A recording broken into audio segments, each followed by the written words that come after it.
నల్గొండ జిల్లాలోని అన్ని బీసీ సంఘాలతోని కుల నాయకులతోని ఇవాళ కేంద్ర ప్రభుత్వం నరేంద్ర మోడీ గారు తీసుకున్నటువంటి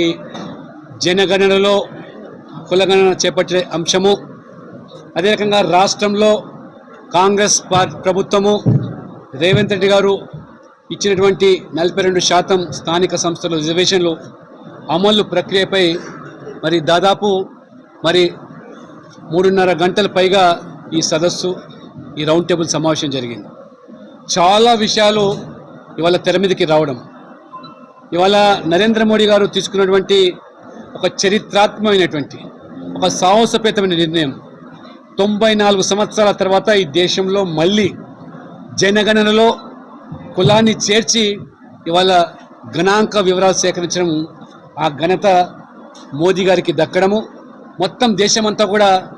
నరేంద్ర మోడీ గారికి, ముఖ్యంగా పేద వర్గాలు,